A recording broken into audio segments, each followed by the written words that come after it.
عشبة تمنها لا يتعدى ال5 جنيه هتغنيني عن الأدوية والتحصينات طوال فصل الشتاء، زائد كمان إن هي هتساعدني في زيادة الإنتاج.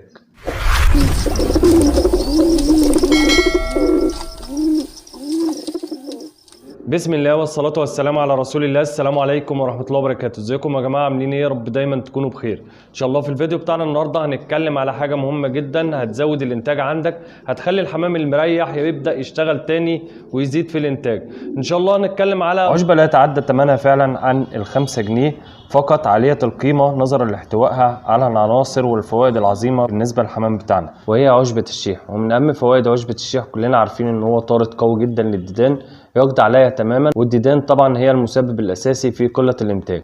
الشيح كمان بيقضي على الأمراض البكتيرية بأنواعها، واللي هي طبعا بتسبب الأمراض مثل السالمونيلا والكوكسيديا. الشيح مفيد جدا للجهاز التنفسي، يقضي تماما على العدوى الوبائية، واللي هي طبعا بتيجي نتيجة تيارات الهواء، الريش، الغبار اللي هو بيبقى موجود اثناء فترات القلش. الشيح كمان يعتبر من الفوائد العظيمه بتاعته ان هو بيقضي تماما على جميع انواع الاسهالات، اذا كان اسهال بني، اسهال مائي، اسهال اخضر.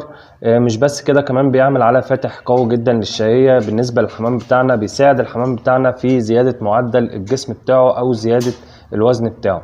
الشيح كمان له فوائد كبيره جدا في طرد الغازات بالنسبه للحمام بتاعنا.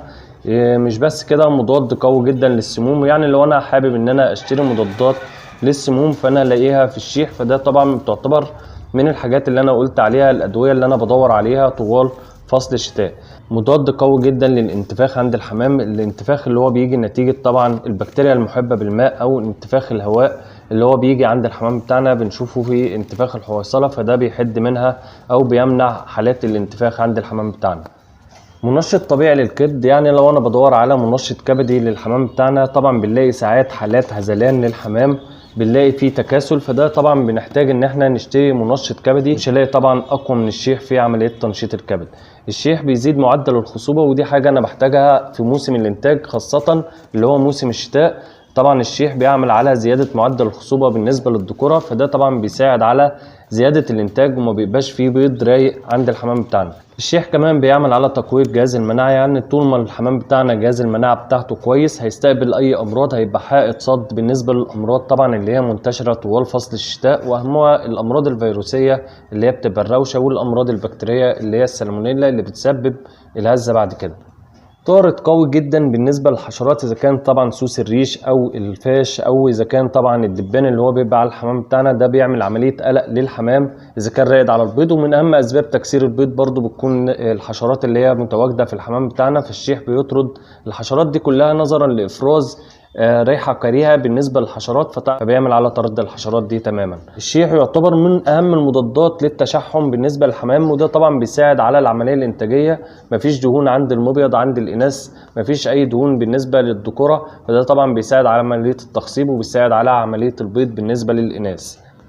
يعطي لمعان للريش بالنسبه للحمام بتاعنا، اذا كان طبعا خارج من فترات القلش فلازم ان احنا في الوقت ده بالذات لازم نقدم جرعه الشيح عشان نعمل على زياده لمعان الريش بتاع الحمام بتاعنا، ونستف ريش الحمام بتاعنا ويبقى شكله جميل داخل المكان بتاعنا او داخل السلاكه.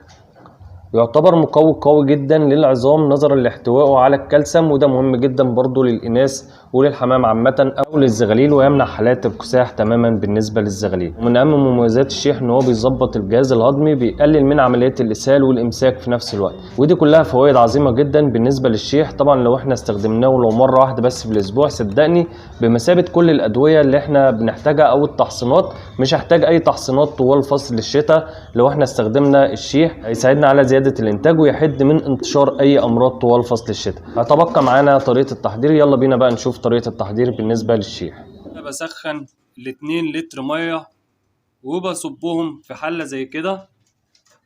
بعد كده بقى بجيب الشيح واخد منه مقدار معلقه او معلقه ونص على 2 لتر ميه، معلقه كبيره، وبحطها في الميه.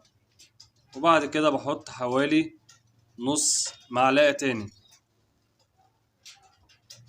بغطي بقى الحلة علشان طبعا اهم حاجة الزيوت اللي هي بتبقى الزيوت الطيارة اللي هي بتبقى فوق في غطا الحلة، دي مهمة جدا، وهي دي اهم حاجة في الموضوع كله يا جماعة. بعد ما قفلت عليها لمدة ساعة أو ساعتين بفتح عليها بقى وبنزل بإيدي القطرات اللي هي طلعت على غطا الحلة اللي هي الزيوت الطيارة. بصفي المنقوع بتاعنا أو الشيح اللي احنا غليناه أهو كده بنفس الطريقة، بصفيه بمصفى بقى زي دي كده.